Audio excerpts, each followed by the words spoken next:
Drama on Three, written during the darkest days of Stalin's reign but suppressed in the Soviet Union for decades, Bulgakov's masterpiece switches back and forth between Moscow of the 1930s and first-century Jerusalem, by turns acidly satiric and deeply moving. The Master and Margarita is an ironic parable on power and corruption and on human frailty and the strength of love. Anne-Marie Duff and Anton Lesser lead the cast in Lucy Catherine's adaptation of Bulgakov's iconic classic, with an original score by Academy Award-winning composer Stephen Warbeck.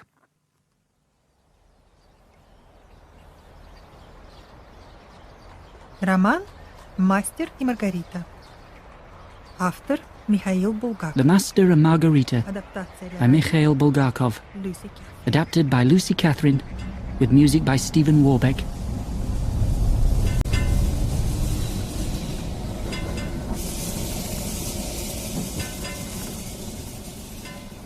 At the hour of sunset on a warm spring day, two men were to be seen walking the perimeter of Patriarch's Ponds. They were speaking of Jesus Christ. Your brief for the poem was clear. It was not to do a hatchet job on the Messiah. The first was Mikhail Alexandrovich Berlioz, magazine editor and chairman of the famous Moscow literary club known as Masolit. He was far from happy with the first draft of an anti-religious poem that he had commissioned for his magazine. You were supposed to show that Jesus Christ never existed. Not to make him look bad, but make him look fake. It'll have to be rewritten from scratch. It's so hot, Mikhail Alexandrovich. I'm parched. The second was the poet Ivan Nikolaevich Ponyryov, better known by his pen name, Bezdomny. Can we please get a drink? This heat is ridiculous. Let's go to the kiosk. There was something in the air that terrible May evening. Not one other person was to be seen in the whole avenue. After scorching Moscow all day, the sun was collapsing in a dry haze. The simple act of breathing took enormous effort. Yet no one came out to cool off under the lindens. Lausanne water, please. We haven't got any. Beer? That'll do. No, we haven't got any. What have you got? Apricot juice. But it's warm. 2, if it's not too much trouble.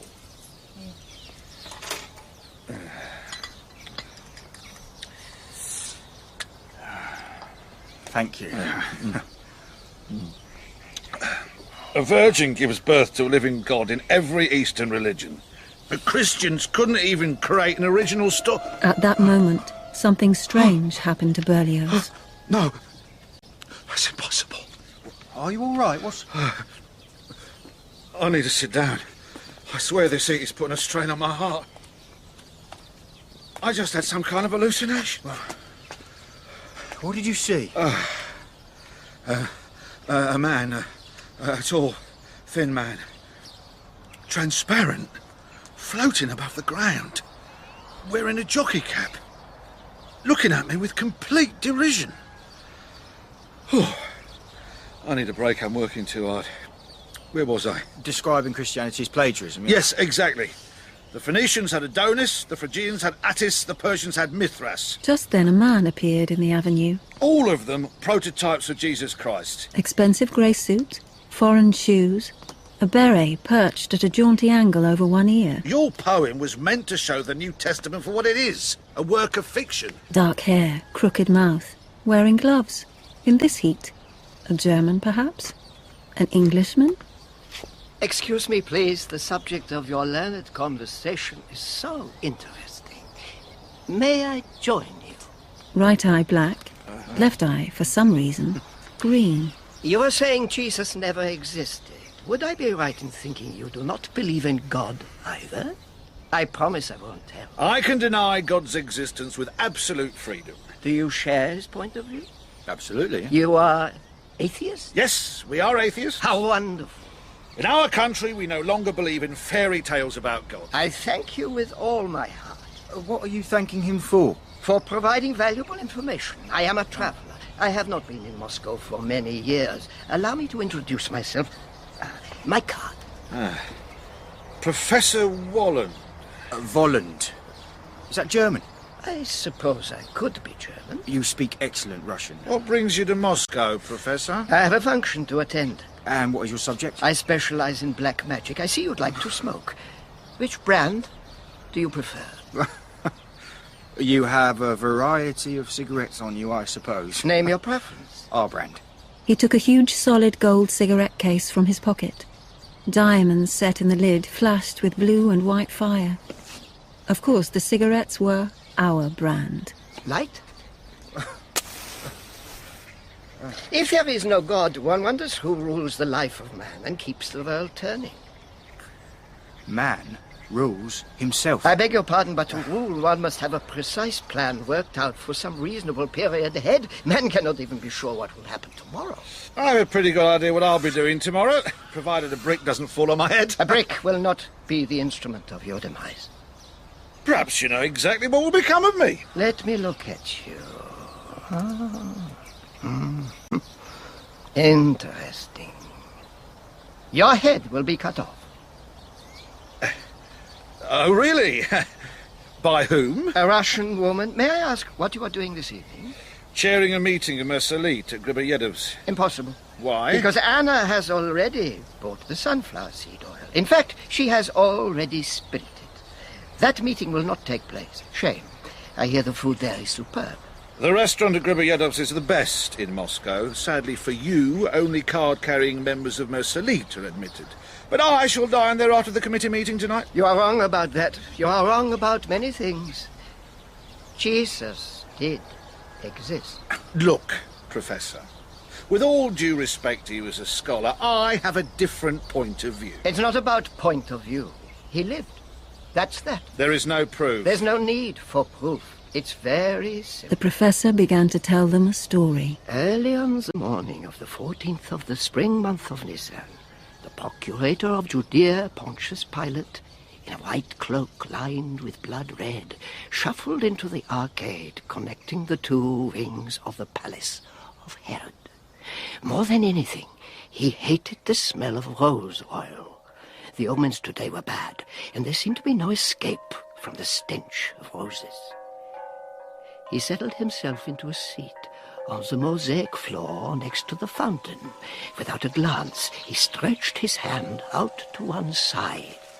His secretary deferentially laid a parchment upon it. The accused is from Galilee. Yes, Procurator. The Sanhedrin passed a sentence of death. Your confirmation is required.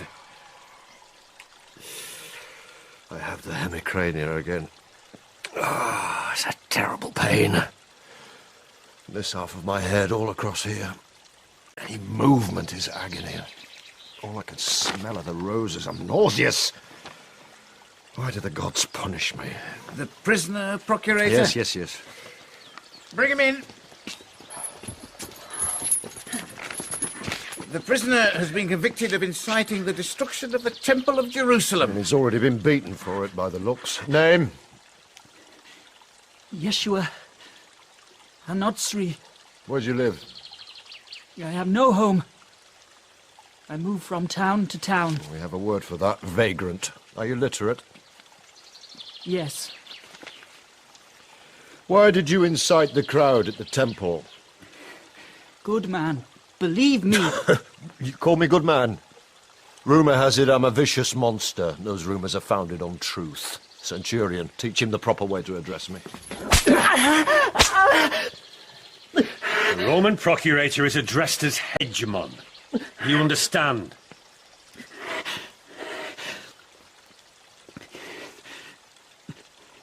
I understand. Witnesses testify that you called for the destruction of the temple. It's written here. These good people confused everything I said. This evidence is sufficient to hang you. What is written about me is untrue. There is a man who follows me everywhere, writing about me. I once looked at what he had recorded. I hadn't said a word of it. Who is this man? Matthew the Levite, a tax collector. I first met him near Bethlehem. After we spoke, he threw his money in the road and said he would follow me. City of Jerusalem, what tales you can tell. A tax collector throwing away his money. Since that day, he has hated all commerce. Did you call for the destruction of the temple? My message is that the old beliefs will fall. A new temple of truth shall rise in their place. Tramp like you can have no conception of truth. Let me tell you your truth. Your head is aching so badly it hurts you to look at me. That horrible pain is provoking a cowardly fantasy about taking poison. The thought of death is your only comfort. Do not worry. Your suffering will soon be at an end. How do you know this? There. The headache has gone. I would advise you, Hegemon, to take a walk somewhere. There will be thunder. I could come with you. You seem to be a man of great intelligence, but your mind is closed and you have lost your faith in people. I have some thoughts about that which I would be glad to share with you. Untie his hands. Are you a physician? No, Hegemon. My headache is completely cleared. I know, Hegemon. But therefore you must be a physician. I swear to you I am not. And do you swear that you never encouraged the people to burn down the temple? What should I swear by? Your life, which is hanging by a thread. And do you know a man called Dismas, or Hestas, or Baraba? Who are these good people? You don't know them, so you can't say they're good. There are only good people. No one is evil. Did you read that in a book? No. I worked it out for myself. Well, these good people are to be executed today. They've all committed capital crimes. I could talk to them, I am sure that they would change. You have some very strange beliefs, Yeshua Nostri. My belief is that you are suffering from a sickness of the mind. I find no evidence to substantiate the charge of incitement. Is there anything else on him? If there isn't, then I'm moved to commute the death sentence. There are other charges, Hegemon. It is alleged that in conversation with a certain Judas of Cariot, the accused spoke against great Caesar. Did you say anything of this sort? Did you, or did you not? Now think carefully before you answer. The penalties for denigrating Caesar are severe. It would still be in your gift to spare me. No one who speaks against Caesar is spared. Weigh your words with care if you wish to avoid a painful death. Now, do you know this Judas? I met him the evening before yesterday. He was interested in my ideas. Is he a good man? A very good man. He invited me to his home. You talked about the government? Mm-hmm. He was very inquisitive about my views on this matter. Did he light the candles? At the end of the conversation, yes, he did. And what views did you express? I said many things. But among them I said that all power is a form of violence over the people. A time will come when there will be no Caesar or any other kind of ruler. The kingdom of truth and justice will rise. Shortly after I was arrested. The rule of Emperor Tiberius is the pinnacle. There can never be anything greater. The kingdom of truth will come. It will not come. Do you believe in any gods? God is one. I believe in him. Or pray to him. And pray hard. You're convicted of high treason. I have spoken from my heart. The death sentence is confirmed. You should let me go, Hegemon. Well, you think I can release you after what you just confessed? There is nothing more I can do for you. Take him away. Pontius Pilate turned his melancholy gaze from the condemned man and looked out across the city he had come to hate. It was about 10 in the morning. A clear, full moon, white, not yet golden, had risen over Moscow. The waters in the pond turned black. An interesting account, Professor, but it bears little resemblance to the Gospels. Surely you realize that nothing written in the Gospels actually happened. My account, however, is factual. I was there when the interview took place, incognito, of course. You were there with Pontius Pilate? Shh. Keep it to yourselves. Excuse me, citizen, but have you ever spent time in any form of mental institution? Ivan! More than once. Regretfully, I didn't stay long enough to ask the medical director about schizophrenia, but you'll get the chance to ask her yourself. Ivan, it is highly credible that this gentleman bore witness to events that took place centuries ago. The German was clearly insane. Berlioz's plan was sound. Alert the authorities, get him picked up. Where are you staying, Professor? Are you with someone? I am alone. I have yet to find the one I seek. Most foreigners stay at the Metropole. Where do you live? 302 Elitsa Sadovia. I will stay there. I don't believe it would be suitable. And you don't believe in the existence of the devil either, I suppose. As he spoke, his green eye was utterly insane. The black one, vacant and dead. There is no such thing as the devil.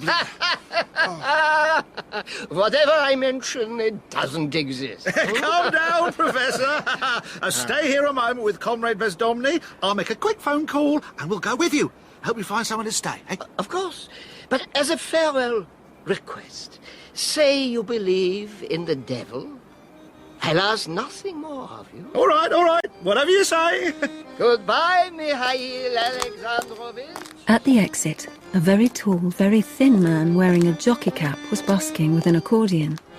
He was joined by what appeared to be an enormous cat, standing on its hind legs, who began accompanying him on fiddle. Never talk to strangers, my mother used to say. Never cross the street unless you look both ways. Never be too greedy, don't drink to excess. Listen to your mother, because mother knows best. Berlioz ignored them and passed through the gates into the street. The pedestrian signal was clearly red. A tram rolled round the corner. What did you know, mother? Your advice was bad. The day I started drinking was the best I ever had. Drinking, fighting, hooting, that's the life for me. Somebody better call the police. This is an emergency. Inexplicably, Berlioz's legs gave way, as if the pavement were made of ice. His head struck the cobblestones, and he fell onto the rails. The face of the woman, driving the tram, turned white with horror as she desperately tore at the electric brakes. The tram jumped the tracks. Glass shattered in all the windows. The moon seemed to split into fragments and everything went dark. The silence was broken by the sound of an object rolling across the cobbles. The severed head of Mikhail Alexandrovich Berlioz. Bezdomny sprinted to the scene, just in time to see the head come to rest in the gutter. Thin trails of blood, like the tracks of crimson teardrops, leaking from each eye socket. It was Anna spilled the oil we slipped in on her way home from the store. He fell on his ass in the broken glass. Now the headless chicken is no more. What's that song you're singing? I wasn't singing a song. Well, you said Anna spilt the oil. Well, he said that. And the tram driver was a woman. What are you talking about? He foresaw it all. Oh, what? The head, the woman. Oh, you've had a terrible shock. Your mind's playing tricks. Sit yourself down here. Here's saucer and milk. Who are you? Just a humble street musician. You look like a cat. You're a talking cat. How ridiculous. Me. Oh, he's still there on the bench. Oh, Professor! Professor! Oh, hey! What's happening here? No understand, no speak Russian. You speak like a native. Stop harassing this man. And you are... My name is Koroviev. You were playing accordion. You saw what happened. I saw nothing. Apart from an enormous cat playing fiddle. This man is a spy. Help me arrest him. What sort of welcome is that for a poor tourist? Get out of my way. I'm warning you. Are you two together? I'll arrest the both of you. You'll have to catch us first. Hey! Where did you go? In the blink of an eye, they were across the street, the cat trotting along behind them on its hind legs. They split up. Koroviev boarded a bus. The cat cheekily pushed a woman out of the way. And boarded a tram. Even tried to pay its fare. 10 kopecks, madam. No cats allowed. I'm not moving with a cat on board. Get off! Go on! Shoot! The conductress seemed entirely unsurprised that a cat should be trying to buy a ticket. Bezdomny noted that it obeyed the command to get off, before jumping on the coupling hook of the last car as the tram pulled away. Only Volland was still in sight. Bezdomny followed his distinctive beret through the crowds. The beret turned into a badly lit side street. Volland tripped, hurting his knee. Then he simply vanished. Did you see which way he went? The Professor! Help me find him! Somebody, please! A sudden and undeniable moment of intuition struck Bezdomny. Of course. He's on the Moscow River. Shortly after, an old Muscovite witnessed Bezdomny stripping down to his underpants on the muddy riverbank. Oh, I've got you now, you bastard. Justice will be done. Rather cold for a dip, isn't it, young fella? Oh, the Professor is on the river. I must get him now. Well, good luck with that. Would you be so kind as to look after my clothes? Of course. You can rely on me. Enjoy your swim. The water was cold. So cold.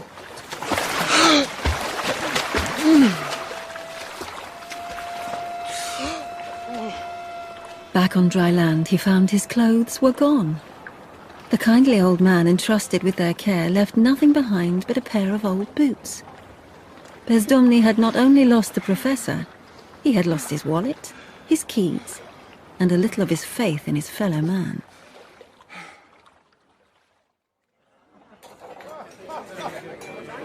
Ladies and gentlemen, please give a warm welcome to the Griboyedov Jazz Band! Griboyedovs always came alive on the stroke of midnight. The band played, and everybody started dancing, as though suddenly freed from their chains. Writers, producers, poets and publishers, Master members and their guests, they all danced. Sweat-covered faces beamed, and the lights seemed to shine more brightly. Oh, Archibaldovich, thank God. I need to come in. Membership card. Oh, you know me. Rules are rules, Comrade Bezdomny. It was stolen while I was in the river. I know my attire is unorthodox, but this is an emergency. A murderer may be on the loose in there. Let me through. Comrade, please. Where is your decorum? Listen! Fellow artists, listen to me. He has come, and he must be caught before he does more damage. Who has come? The Professor. Professor... I can't remember his name. It began with a W. Wagner... Wenger... Wolf... Oh, no, that wasn't it, you idiot. Wolf didn't kill Berlioz. Whatever the name, he is nearby. Comrade Berlioz is dead. Of course he's dead. You don't survive being decapitated by a tram. Oh, dear Lord. We must compose a poem. Mourn his passing, celebrate his life. We must drink to him. Vodka, now. Everyone, vodka. Well, the Professor killed him. But call the police. We need officers with machine guns. The whole gang might be here. The one in the jockey cap and the cat. The cat? Yes, the cat. The talking cat. Stay completely calm, comrade. I'm sure we can sort this out in no time. Easy now. Get him! Let me go, you bastard! We have to find him! A toast to poor, dead, headless Berlioz! 15 minutes later, the young poet, trussed like a chicken, was dragged, crying furiously, to a waiting police van. The great and the good of the Moscow arts community buzzed with excitement as they discussed these events. Their grief at the shocking death of Berlioz was somewhat eased by the prospect of the long night of drinking and dancing ahead. Good morning. My name is Dr. Stravinsky, Medical Director at this facility. How are you feeling? Go to hell. Have I said something to upset you? I am a sane, healthy young man. I don't belong in the madhouse. Well, this is a clinic. You'll only be detained if necessary. Why do you think you're here? Do you know Berlioz? The composer? Oh, no, not the composer. Mikhail Alexandrovich Berlioz, chairman of Massalit. He happens to share a surname with the composer. Oh, no, I don't know him. He was killed by a tram yesterday evening. My condolences. I was there. The professor made it happen. The professor? He is in league with evil powers. How do you know that? But he can do things. I chased him across Moscow. Every time I got close, he disappeared. And he was with Pontius Pilate. Yes, the Pontius Pilate from the Bible. It's time to give you some medicine. I don't want anything from you. Goodbye, Doctor. What is this? Am I your prisoner? You're not well. This is something to help you sleep. No, never. I'll jump out the window if I have to. I promise it won't hurt.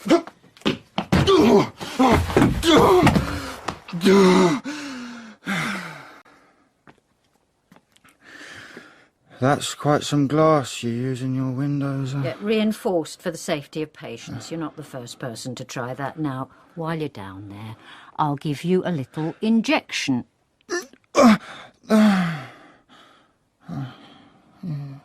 You said it wouldn't hurt. Bezdomny was placed in a room with white walls and white shutters. The drugs in the hypodermic sent him into a deep, prolonged sleep. But it was not an easy sleep. The professor's story rumbled on in his dreams. It was about 10 in the morning. The procurator turned his melancholy gaze on the city he had come to hate. He saw bridges, fortresses, and the great lump of marble with the golden roof, the Temple of Jerusalem. He thought of the lunatic's final words. "You should let me go, Hegemon." Joseph Caiaphas, High Priest of Judea.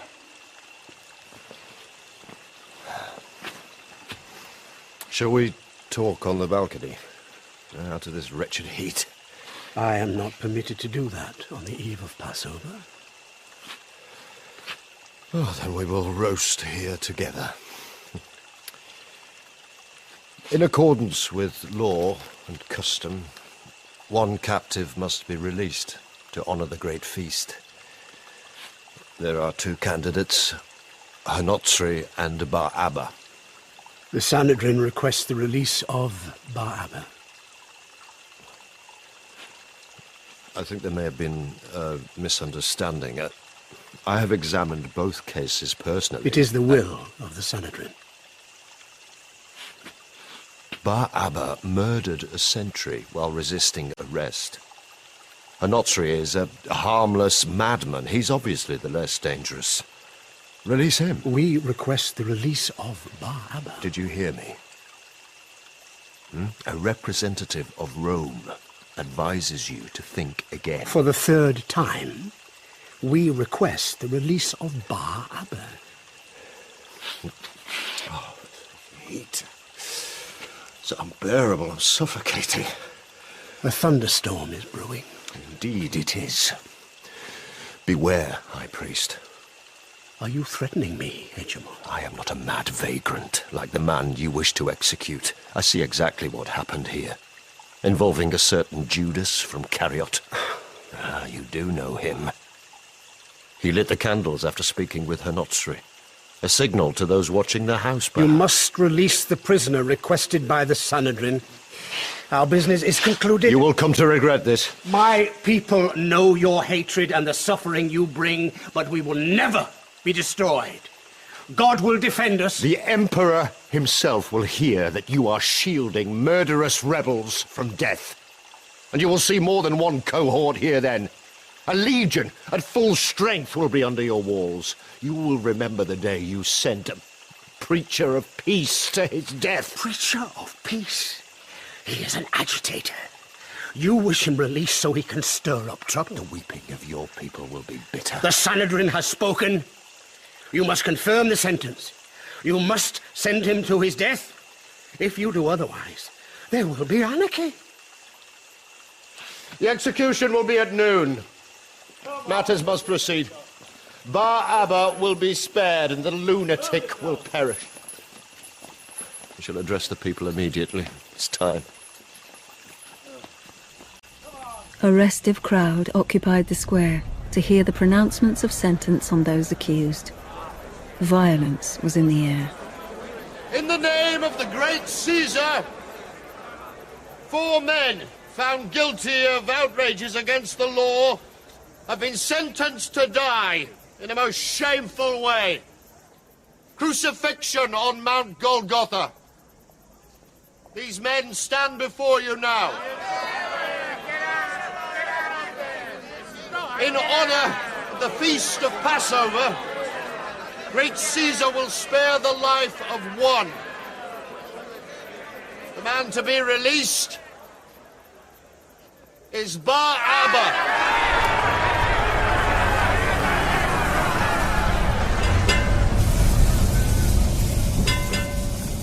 Stepan Bogdanovich Lychodayev, general manager of the Moscow Variety Theatre and vice chair of Masolit, woke at number 302A Ulitsa Sadovya, the flat he had formerly shared with Berlioz, until that gentleman's untimely demise under the wheels of a tram.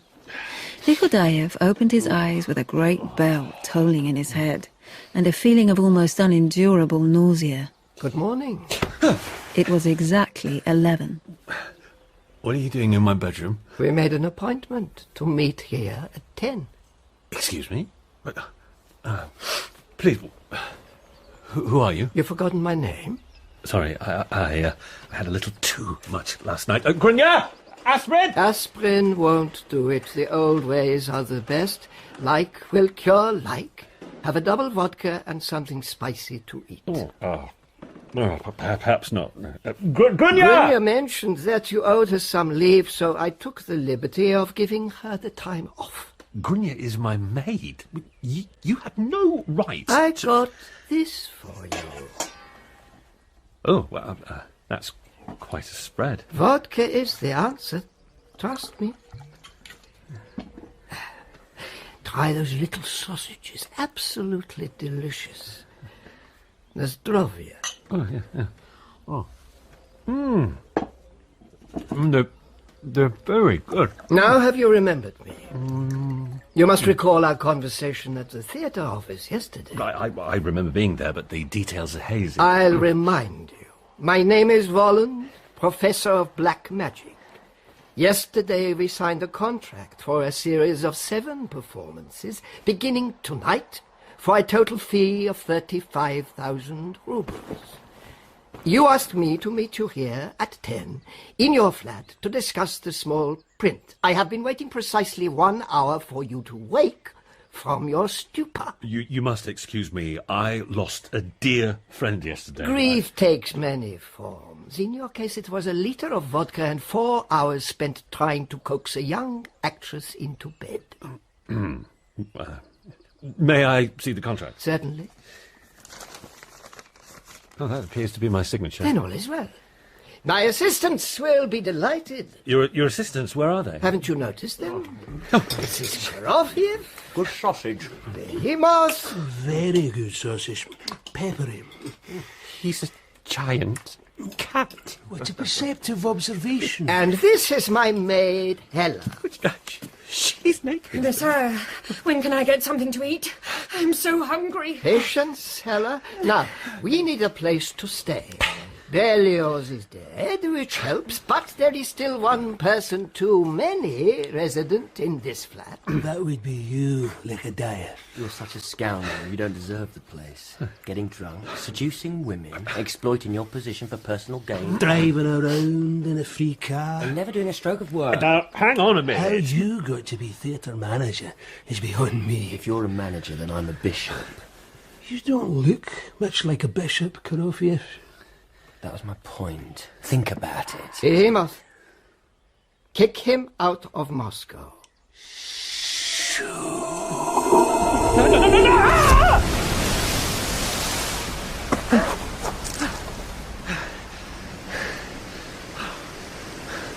Excuse me! Excuse me!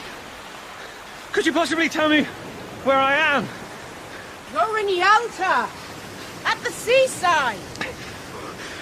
It was 11:30 when Stjopa collapsed on the seafront in Yalta, striking his head on the warm stonework of the pier as he fell. 2,000 posters. Oh, this is risky. No one else has even seen this fellow, let alone his show. I'll get this Stjopa playing it. Tonight, and all this week in the Variety Theatre, an added attraction. Professor Volant presents Black Magic. All mysteries revealed. Worse than risky, positively reckless. I like mysteries revealed. Exposé's a smart move. As house manager, it's my job to know what audiences will go for. As treasurer, it's my job to tell you we'll have to sell 1,000 tickets a night to break even at the rate Stjopa has agreed to pay. Oh, where the hell is he anyway? I'll call the flat again. He was so drunk last night he's probably asleep in the doorway. Or he's seduced some young actress.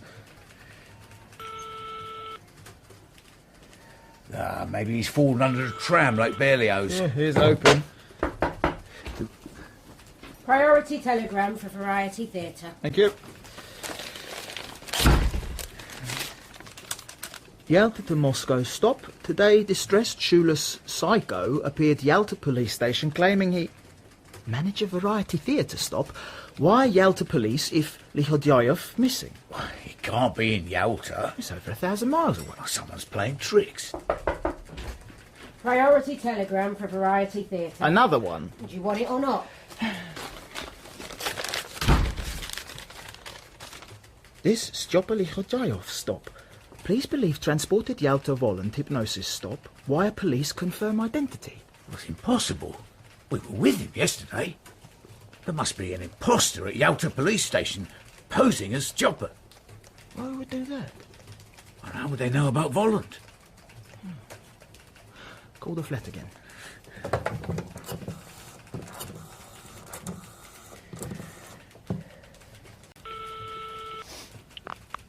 Hello. Hello. May I speak to Comrade Lihodyayev, please? He's not here.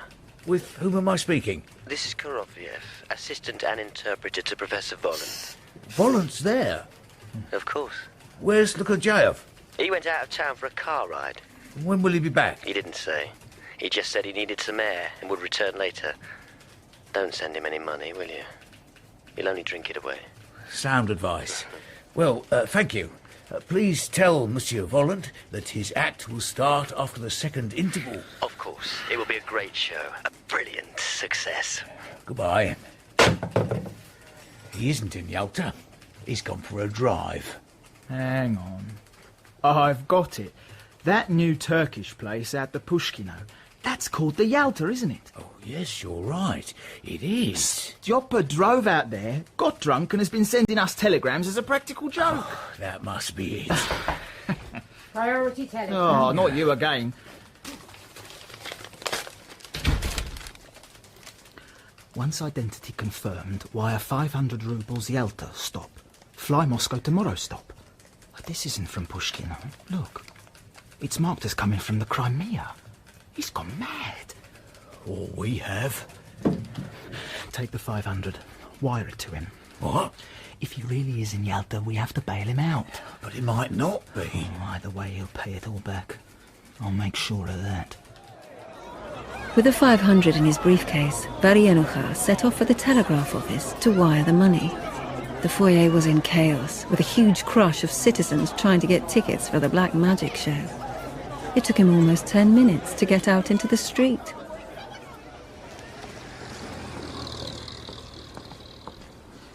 What's in the briefcase, Veronica?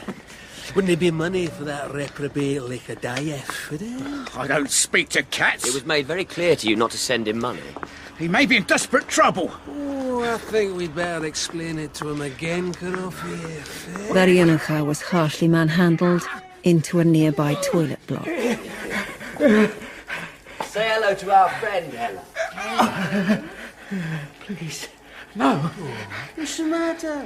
You're scared of redheads. Never seen a naked woman before. Oh, I don't care if you don't like me, Varienucha.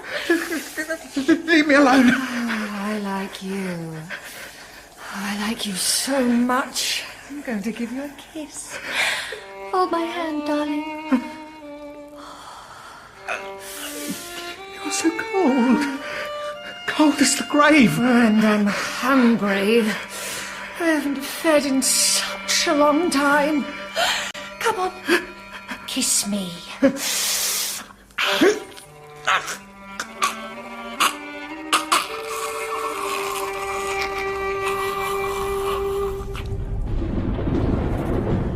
To the police. Statement. Yesterday I witnessed a possibly German professor possibly murder Berlioz by causing him to slip under... forcing him to slip... possibly making it... Oh, no! Oh, no! Oh! Bezdomny had been trying for hours to compose a statement for the police. No combination of words at his disposal seemed to capture it. To the police. Statement. The window grill swung open, and a man jumped into his room. The poet was strangely unafraid. How did you get in? Security is terrible. Last month I lifted a set of keys. I can visit a neighbour now and again. You're not violent, are you? No. I'm a poet. Oh. My name is Bezdomny. Oh, dear. Another writer. Don't you like my poems? Indeed, I do not. Which ones have you read? I haven't read any of them. Well, then why don't you like them? I've read enough poetry to know that most of it is drivel. Perhaps by some miracle yours is not. Tell me honestly, are your poems any good? Oh, they are terrible. I applaud you for speaking truth. My advice, don't write any more. May I sit down? Oh, of course. There was an ease between them. They talked long into the night. Bezdomny told the story of the strange meeting at Patriarch's Ponds and his subsequent incarceration. Finally, he raised that most awkward of questions. Please tell me, why are you in here? You seem perfectly sane. I wrote a novel. A year ago, chance gave me the opportunity to fulfill my dream of becoming a writer. I was a historian, but I won the lottery, quit my job, rented a little basement flat in Arbat, and began. By spring, I knew what the final words would be. The 5th Procurator of Judea, the Knight Pontius Pilate. I was close to my goal. Then one day, on my way home, I saw a woman carrying flowers, hideous, disturbing flowers. Yellow flowers. Standing out against her black coat, like a signal for me to follow. As I walked along the pavement opposite, I was struck not so much by her beauty as by the incredible loneliness in her eyes. We turned into a dismal little lane and suddenly she spoke. Do you like my flowers? No. In that moment, I realized I had been in love with this woman all my life. In love since the very beginning. Don't you like flowers? I like flowers, but not those flowers. Which ones do you like? Roses. Then I have no use for these. No, please don't throw them in the road because of what I said. I'll get them back. No, leave them to be ground under the cartwheels.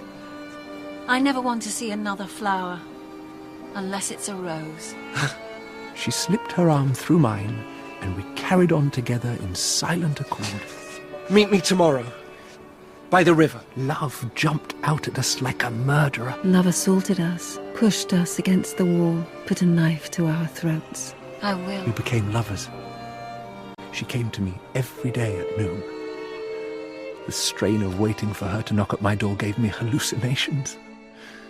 My heart would ache with yearning until I saw her shoes appear in the little window at the top of my basement apartment. Oh, my darling, at last. Oh, I'm late, I'm sorry. Oh, you're here now, all is well.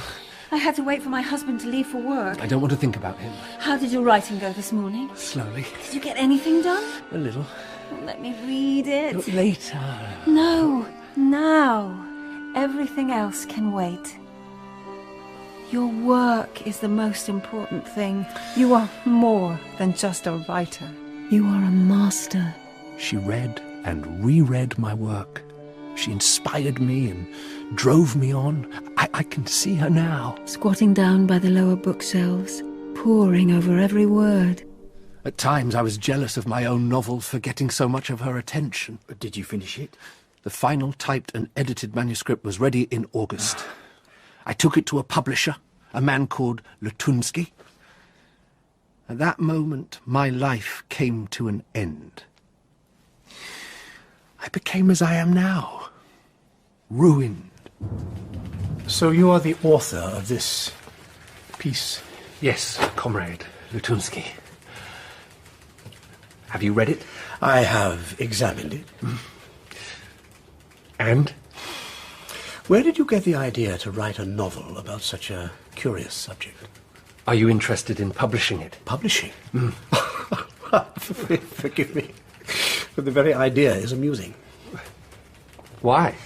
You seriously think we would publish this incoherent, quasi-religious mumbo-jumbo? What? This is a story that cannot be told. Burn it. Your novel is redundant.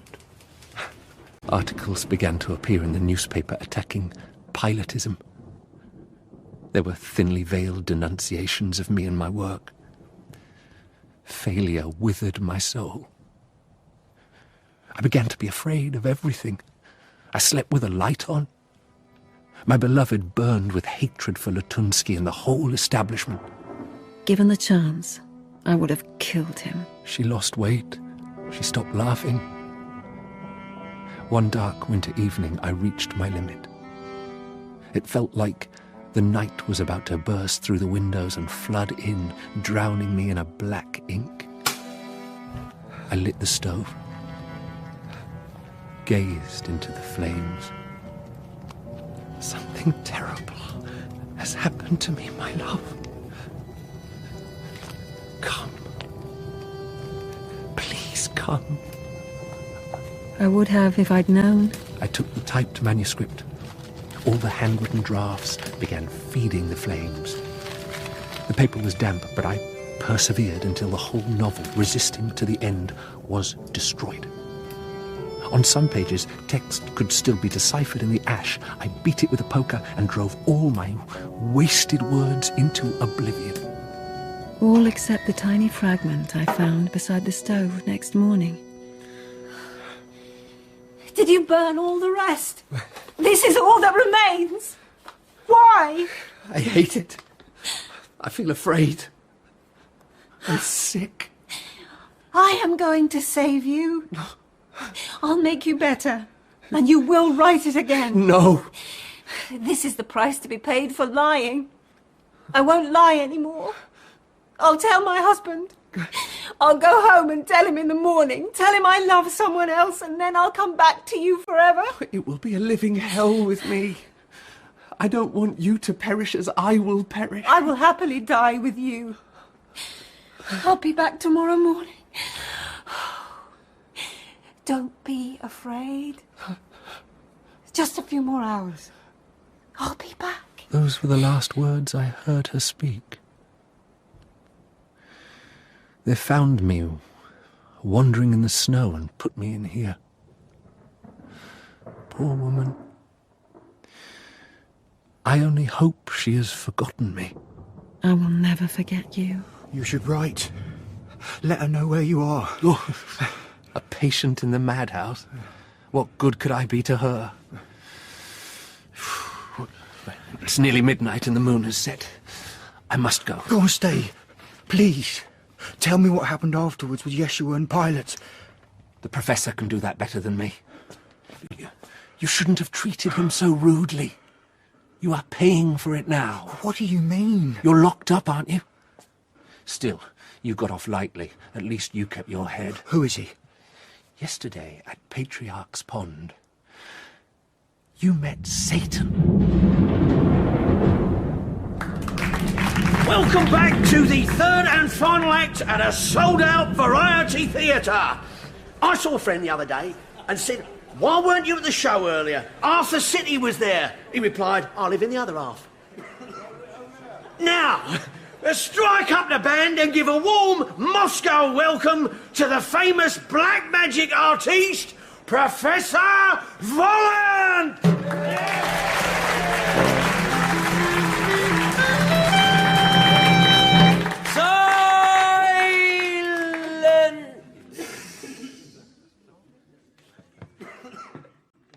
Ladies and gentlemen, we have come to Moscow in search of someone. Have we found them yet, Kofiev? No, Messiah. We are looking for a native of the city. Are there any of those in the house? This native is a female. Are there any women in? This female will have the first name Margarita. Anyone? No matter. She's somewhere in the city and we will find her. It is many, many years since our last visit. Is the place much changed, Kofiev? It is, Messiah. It has cars, buses, trams. Which can be extremely hazardous, but I am not so much interested in outward appearances. The more important question is, have the people changed? Are Muscovites different on the inside, in their souls? Get on with it! Enough talk. The audience is restless. Show them something. Music! An ordinary deck of cards. Ready? Ready! The cards flew across the whole expanse of the stage, and Behemoth swallowed them. My assistant appeared to swallow the deck, but in fact, it is to be found in row 7. Comrade Pachevsky, check your wallet between a 3-ruble note and a court summons. There you will find the cards. It's true, the cards are there. Rubbish, that man is a plant. Think so? Well, you must be a plant too, because there are cards in your pocket. He's right. Oh, hang on. Oh, there's money too. 1,000 rubles? My God, it's real money. I can't with me, please. Avec plaisir. Hands up, everybody. Koroviev produced a pistol. Don't point it at the audience, Korofiev, at the ceiling. Keep your hands up and open. It's about to start raining money. 1, 2, 3! You don't need to fight for it. Manners must not be forgot. Ignore him, people get stuck in. Smash somebody, get the lot. Please do not climb on the seats. This is simply a case of mass hypnosis. Nothing more. This man is beginning to bore me and he is ruining the act. What shall we do with him? There's an idea! Cut off his head! He must do the honors. Certainly. Anyone want to play a catch with his head? Please, I need a doctor. Will you stop disparaging our act? Yes, I promise. Shall we forgive him? Forgive him. Forgive him. What is your command, Messiah? This has been most interesting. These are people like any others, over fond of money, thoughtless, greedy, yet still able to feel compassion. Perhaps things haven't changed so much. Put back his head. My head! It's gone! Oh dear, he hasn't realised he's back on. Take my flat! Take everything! Just return my head! Dr. Stravinsky! Another one for the clinic! Don't allow this incident to distract you. There are many more wonders to come. Ladies, come on stage and trade your rags for the latest clothes with top price tags. Professor Volant has a gearing heart. When the bell rings, then we start. Behold! Shoes! Hundreds of these! Latest fashion! Handbags of buckskin. Lipstick by the ton! As modelled here by the beautiful Hella. Welcome, Hella. You look much better than last time I saw you. And you're wearing more clothes. Moscow has good eating. I had a meal that made me feel 100 years younger. Step up, please. Don't be shy. Don't let Chanel pass you by. A lady there has rung with her bell. What is your name, mademoiselle? Valentina Sempliarova. Your husband is the distinguished Arkady Apollonovich Sempliarov, chairman of the Acoustics Commission. Would that be correct? Yes, it would. What do you think of the show so far? Oh, I'm enjoying it very much. My husband is looking forward to the explanation of how all this is done. Oh, where is he sitting? In the box, up there. Good evening, sir. Your wife says you are not completely happy with what you have seen. There must be an expose of your methods in order to satisfy. You think there must be an expose? The poster promised that all your mysteries will be revealed. You demand an expose, so you shall have one, madame. Where was your husband last evening? At a meeting of the Acoustics Commission. What has that got to do with this magic? What it has to do with magic is this. Yesterday your husband made his chauffeur disappear and took the bus to visit a young actress at her flat, where he spent the next 4 Were you running through her audition pieces, Arkady? Darling, I can explain. You bastard! I'm going to kill you! It's Christ, adultery.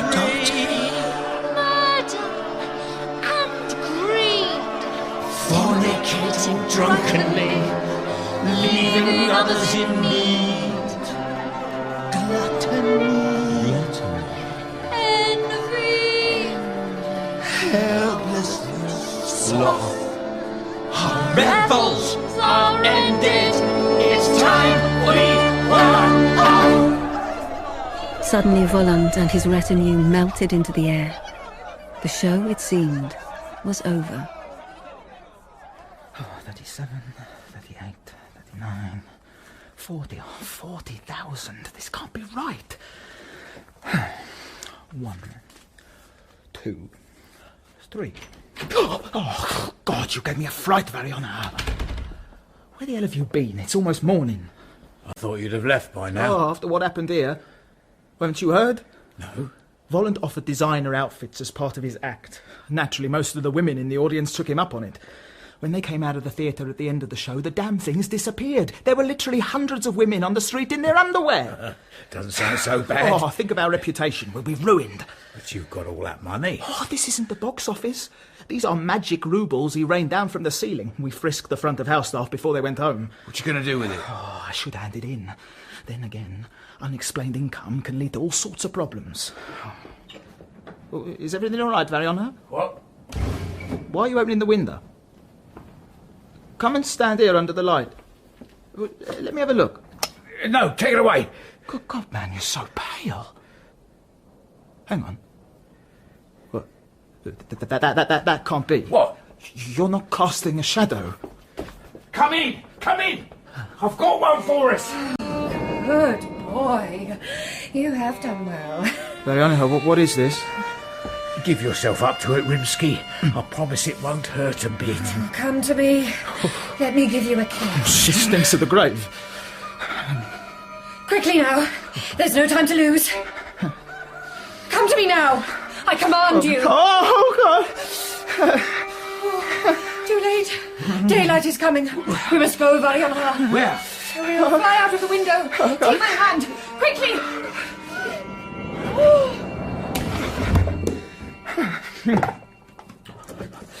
Oh, God.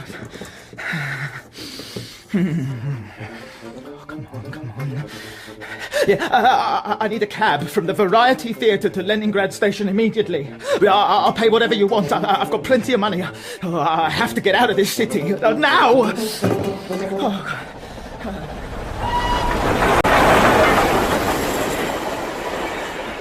As Rimsky sped away from Moscow on the early express, I awoke in my bed. Before opening my eyes, I recited to myself the only words that brought me comfort. The mist that came from the Mediterranean blotted out the city that Pilate so detested. The one fragment I managed to save from the fire. I recited it for him, to him, every day, as if he could hear. The bridges connecting the temple with the grim fortress of Antonia disappeared. I was 30, childless, married to a brilliant scientist who adored me. We had the whole top floor of a beautiful house. I had a maid, and I was never short of money. Some might think I had it all.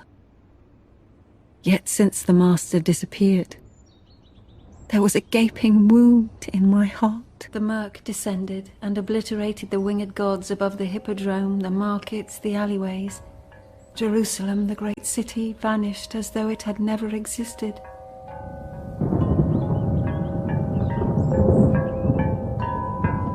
Afranius. You have work to do. I'm at your command. There is an agitated mood in the city. The crowd has gathered at the foot of Mount Golgotha to witness the crucifixions. Things could turn ugly. You wish me to end it, Hegemon? At the earliest opportunity. There's nothing to be gained by prolonging the agony. It shall be done. And then there is the matter of the young man in the pay of the Sanhedrin. Judas of Cariot. Has he been rewarded for his treachery yet? He has been summoned to the temple. I have information that he will be murdered tonight.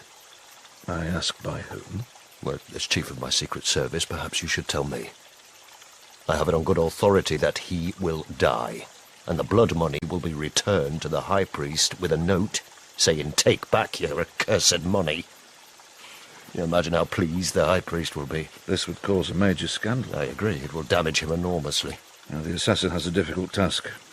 He must find out how much was paid, lure Judas into a trap, dispatch him, and return the money, all in one night. Nevertheless, it will happen.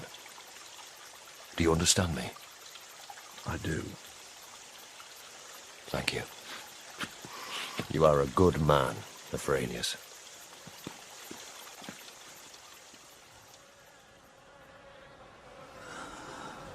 An oxry! An oxry! In my spear there is a sponge filled with water. Drink. Give it to the others. The law states you must be offered water on the cross. I do not answer to your law. Are you afraid to die? No, I am not afraid. Cowardice is one of the worst sins. Merciful Hegemon has given orders that your suffering should be ended by a spear through the heart. Hail to the Hegemon!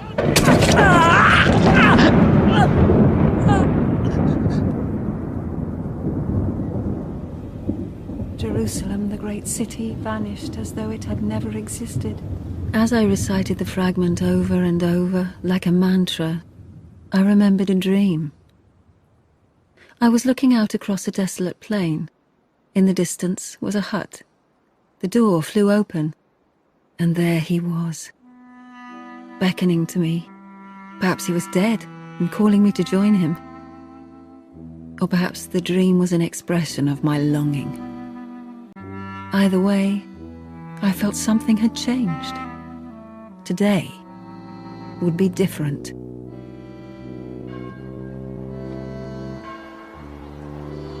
Later, I was walking in the park by the Moscow River. A funeral cortege was passing.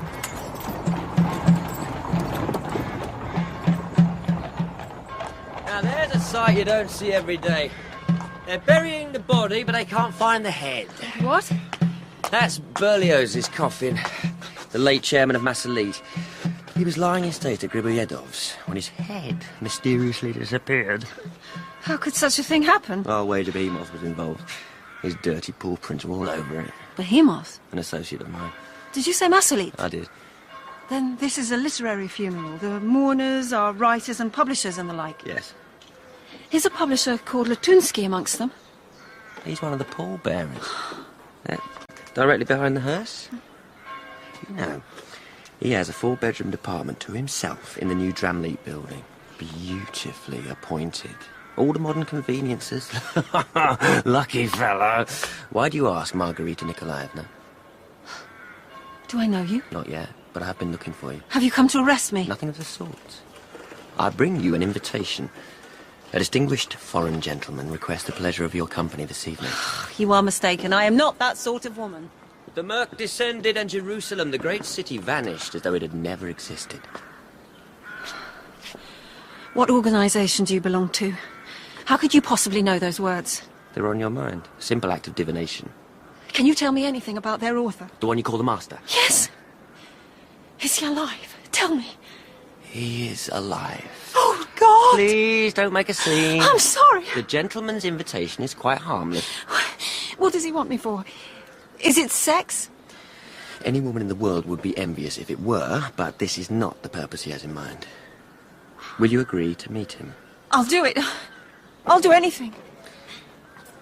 There are some preconditions. Mm? At 8:02 this evening, kindly strip yourself naked and rub this ointment over yourself. I will telephone shortly after with further instructions. Will it harm me? Well, give it back if you're having second thoughts. No second thoughts. I'll do whatever it takes to see him again. I sat in front of my mirror wearing nothing but a pair of slippers and opened the ointment container, my heart thumping violently.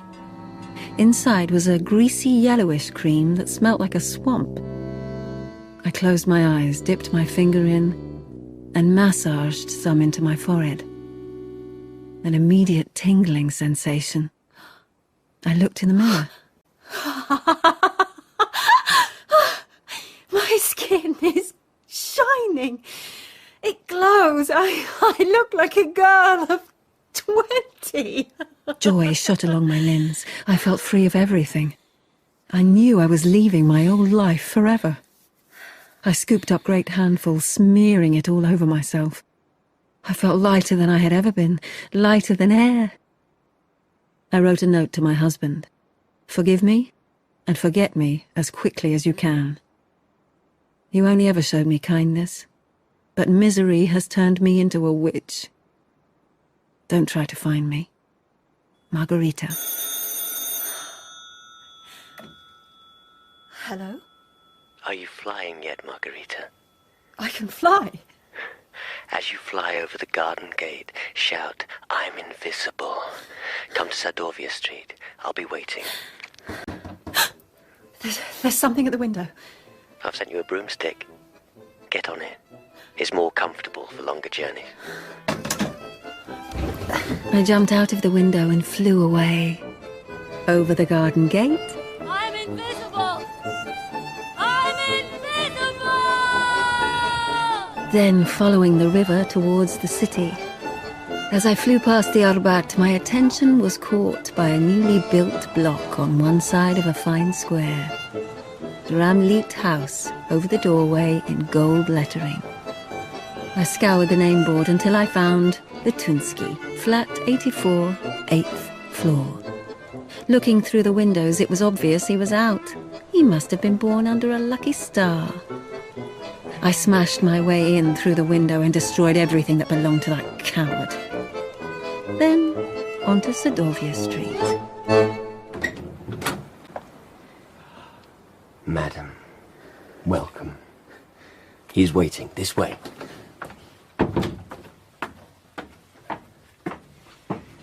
It's so dark in here. Are you saving power? He doesn't care for electric light. We keep it off until absolutely necessary.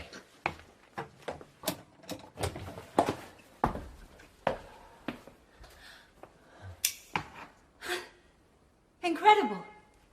How can all this fit into a tiny flat? When you understand the fifth dimension, it's no problem to expand any place to whatever size you please. You're an intelligent woman.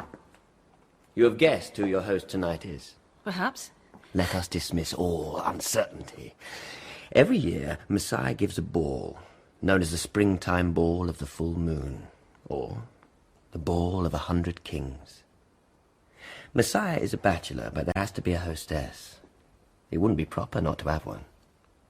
And that is to be me. There are certain requirements of the hostess. She must be called Margarita, and she must be a native of the place where the ball is to be held. There must be other Margaritas in Moscow. 421 to be precise, but you were the only one who is of royal blood. How can I be of royal blood? You would have to ask one of your great-great-great-grandmothers, Your Majesty. Or perhaps a certain King of France. I don't suppose I'll ever get the chance. You may be surprised. The ball will be attended by many who, in their time, wielded great power and influence, although in comparison to the one I serve, their power is rather pathetic. Now, are you ready? Yes. He was sprawled on the bed in a long nightshirt, one leg resting on a bench, a redhead massaging his knee with steaming ointment. Welcome, my queen. Please excuse my informal attire. It is nearly time for the ball, but my knee is hurting. I am sure this lady's hands are most soothing, but... Messiah is the correct form of address. I am sure they are soothing, Messiah. But would you allow me? Silence. He studied me intently before granting permission. I have been told it is rheumatism, but I maintain it is the result of a bruising encounter I had with a beautiful witch in the Harz Mountains in 1571. I fell on it the other day, causing further aggravation. I hope the pain is easing. Give it another 300 years or so, and it will be as good as new. What about you? Do you have some ailment or complaint I might be able to help with? No, Messiah. No sorrow weighs upon your heart? I have never felt better. Midnight approaches. May I thank you in advance for your services tonight, my queen. Do not be afraid of anything you see. Drink nothing but water. I believe I can depend on you. You can, Messiah. You can depend on me absolutely. I have given my word and I will not betray you.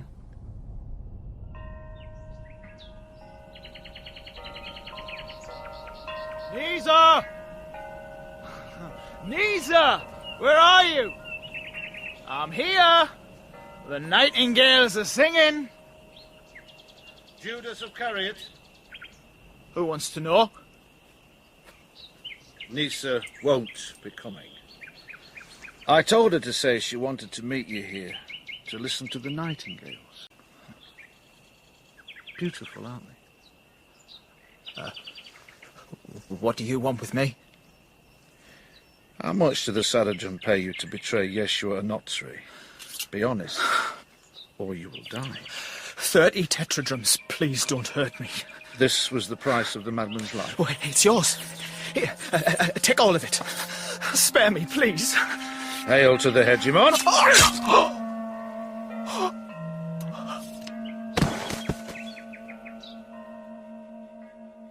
We must bathe you to complete the preparations. Step into the pool. Of course. What am I to be bathed in? Firstly in blood, then rose oil. Now you will be crowned. Your Majesty. One final word of advice. Show no favoritism to any of the guests tonight. If you don't like somebody, try to prevent it even from crossing your mind. Be sweet and kind to all. For that you will be rewarded 100-fold. Let the ball Commence! A vast staircase appeared. At the bottom, an enormous hall and an immense gaping fireplace. Out of the fireplace sprang a gallows with a half-decayed corpse bouncing on its arm. Almost all of the guests are dead. They arrive as they are now at various stages of decomposition. The corpse jerked itself loose from the rope, fell to the ground and stood up. A handsome young man in a tailcoat.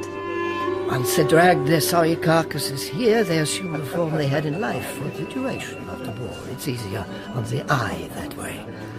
They will all want to kneel at your feet and kiss your hand. If you'll excuse me, there is something I must prepare for later. Your Majesty. Good evening. Your Majesty. Your Majesty. Medieval warlord. Decapitating broadsword. Japanese samurai. Paid assassin dead eye. Wife beater, child killer, blindfold fulfiller. Cannibal, poisoner. Rage for murderer. Twisted bitter maniac, kittens drowning in a sack. Headless horseman, civil war hired gun, torture chamber, hellhole. Great conductor sold his soul. Politician, bureaucrat, minor royal baseball bat. Leader of the free world, shot his love a gallows bird. Traitors, liars, all welcome here at Satan's ball. Here at Satan's ball.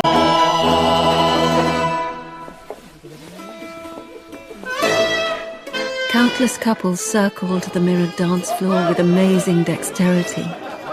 Butterflies fluttered over them, flowers showered down from the ceiling. A pool of vast dimensions from which came the intoxicating fumes of champagne. Naked women dived headlong into it and staggered out completely drunk. Polar bears doing a Russian folk dance accompanied by accordion took to the stage. A salamander performed conjuring tricks in the fire, but did not burn. Finally, I caught sight of him again. Greetings! Greetings, Your Majesty! I wish to introduce a new member. I give you Mikhail Alexandrovich Berlioz. Where am I? Welcome to the ball. It all came true, didn't it? Your head was cut off by a woman and is now here on this platter. Your meeting did not take place, and I am living in your flat. These are facts. I don't believe this is happening.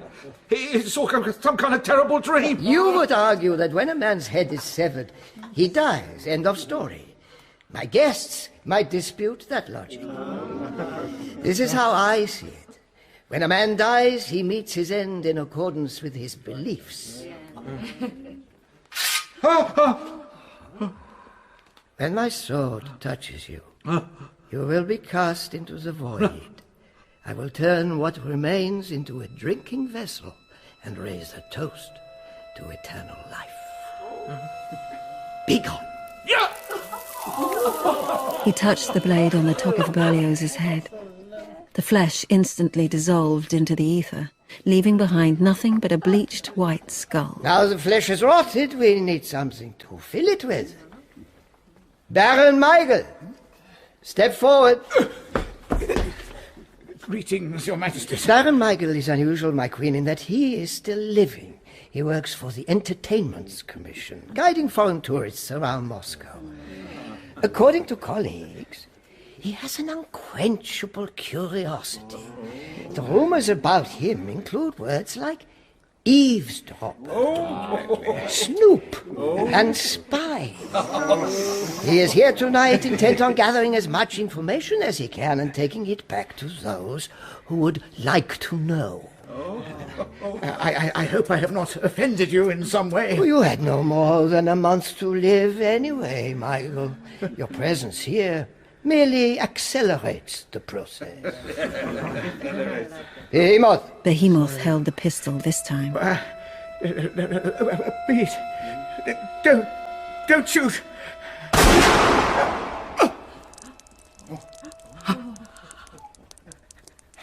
Help me. I'm bleeding. An artery is pierced. It won't take long. Someone, please. Hold still. I wish to fill the skull. Thick arterial blood oozed into Berlioz's skull from the gunshot wound. A toast to dear departed Berlioz and eternal life. Eternal life! Take the skull and drink, my queen. Don't be afraid. The blood has long since drained away into the earth, and a grape has grown on the spot. I closed my eyes and drank. The warm liquid sent a sweet current coursing through my veins.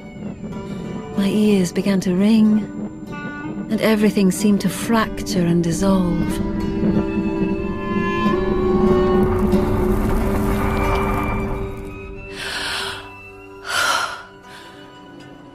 It's over. It has all returned to dust. The flat is just as it was. Was it very exhausting for you? No, sire. I found it shattering. They all fell in love with Queen Margot. What charm, what intelligence. Ah, this is nice. After all those people, just the five of us. I prefer the ball. So grand and exciting. It's not at all exciting. It gave me a dreadful headache. If you say it wasn't exciting, Messiah, I find myself immediately agreeing with you. So you should. Excuse me, Messiah, but I must go. You are free to leave at any time. Goodbye. Take my dressing gown. If the police find you wandering naked, you'll be sent straight to the madhouse. Thank you. Where will you go? I don't know. I cannot return home. Perhaps there's something you need to tell me? There is nothing. A request you might like to make? Nothing at all. But if you ever need me, I am ready to do anything you wish. Well said. That is the right answer. The right answer? I have been testing you. You should never ask anything of anyone, especially those more powerful than yourself. Because you resisted the temptation to ask for a reward, I will offer you one. What do you want in return for being my queen? Messiah, Come now. Be brave. Use your imagination. I want you to give me back, immediately, my lover, the master. As you wish.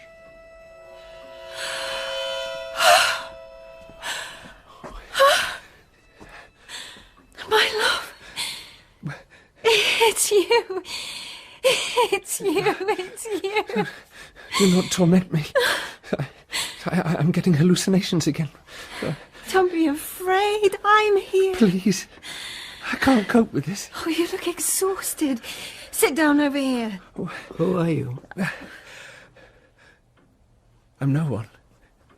Just a patient from the madhouse. This is terrible. It's terrible.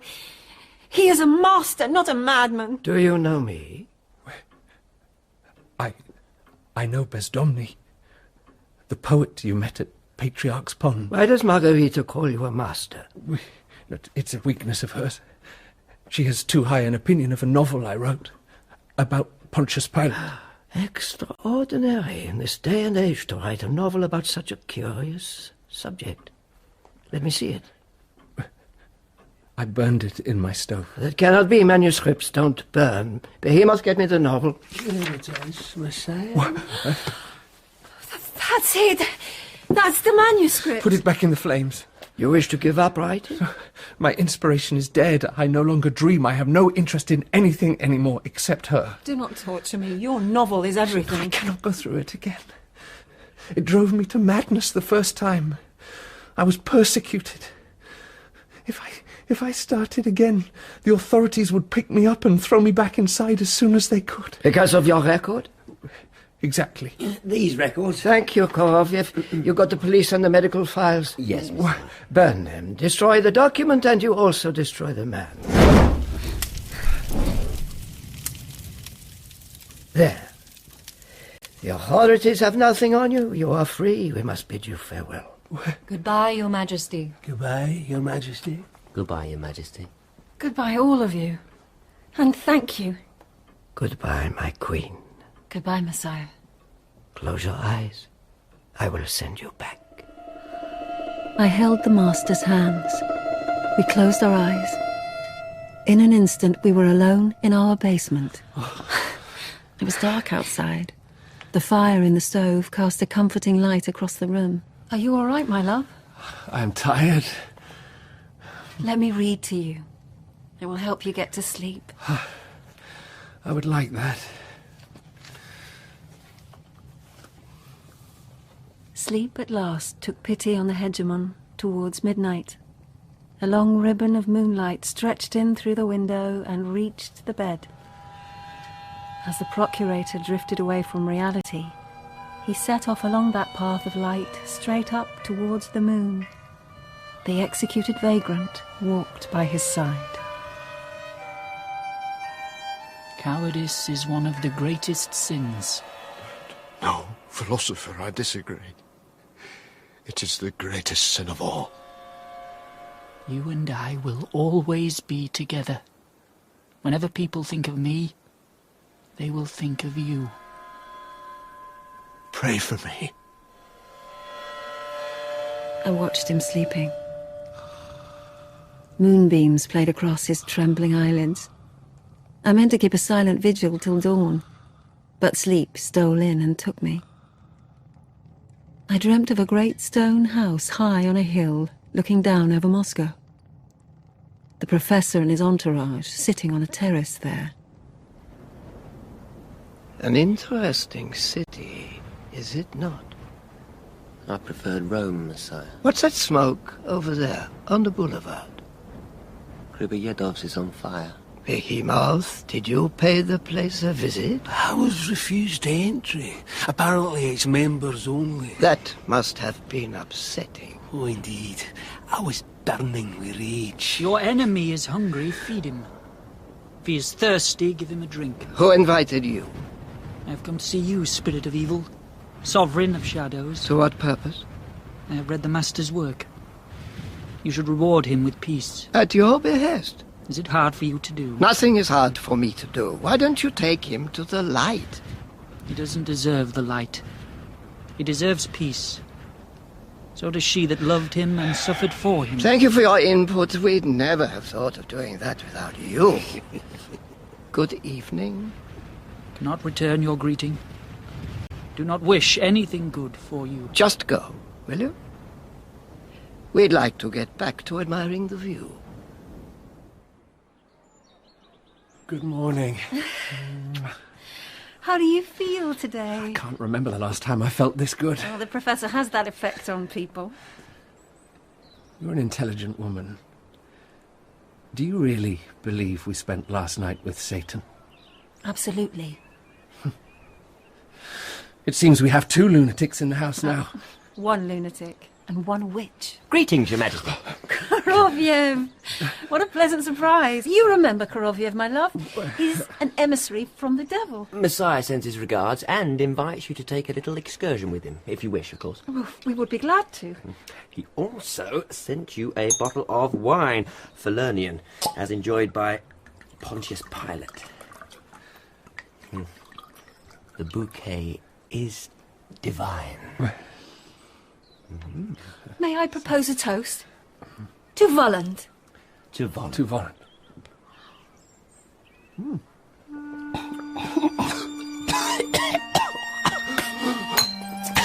Poisoner! Koroviev! What have you done to her?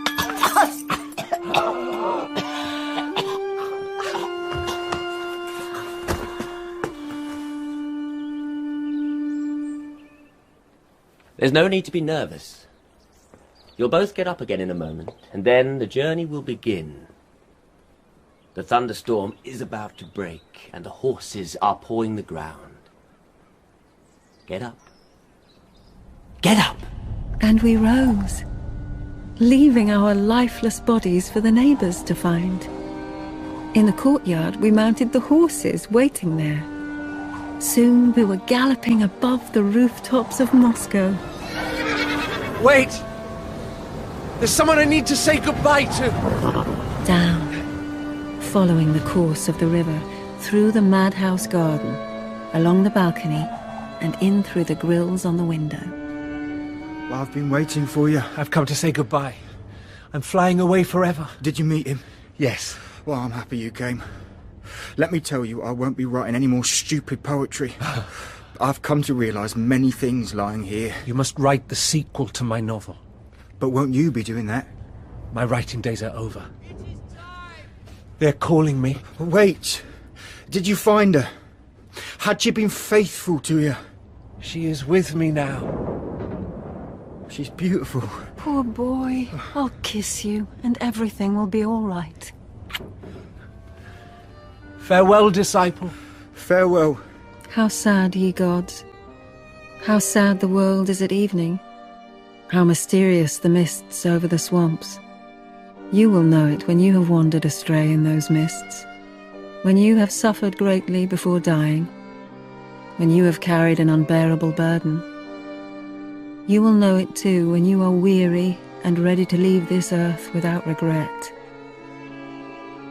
Everything fades away in the end. We flew in silence for a very long time, until finally Volland reined his horse in. Below us, on a platform flooded with moonlight, the figure of a man, mumbling fitfully to himself in his sleep. Your novel has been read, Master, but it is not finished. I wanted to show you your hero. He has slept here for 2,000 years, but when the full moon comes, he is tormented. What is he dreaming of? A path of moonlight that will allow him to walk up and talk to Hanotsri. But the path never appears. Let him go. This is your chance to finish what you started. You are free, Procurator! He is waiting for you! The Master's voice rolled like thunder through the mountains. The long-awaited path of moonlight finally appeared. The sleeping figure awoke. Whether he was laughing or crying, or what he was shouting as he ran along it, none could tell. Then he was gone. Everything was gone. Volland, his retinue, the horses. All was silence. Listen. I can't hear anything. This is the peace that you never knew in your lifetime. This is your reward. I will stay here then. Stay here and rest. I will watch over you. And the Master slept. A refreshing sleep troubled by no one.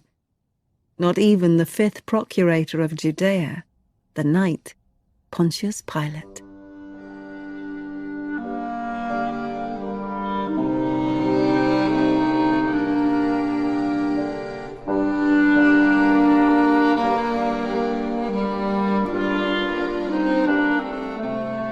In The Master and Margarita by Mikhail Bulgakov, Margarita was played by Anne-Marie Duff and the Master by Paul Reddy, Professor Volland by Anton Lesser, Korofiev by Karl Prekop, Behemoth Kevin Eldon, and Hela by Rhiannon Needs.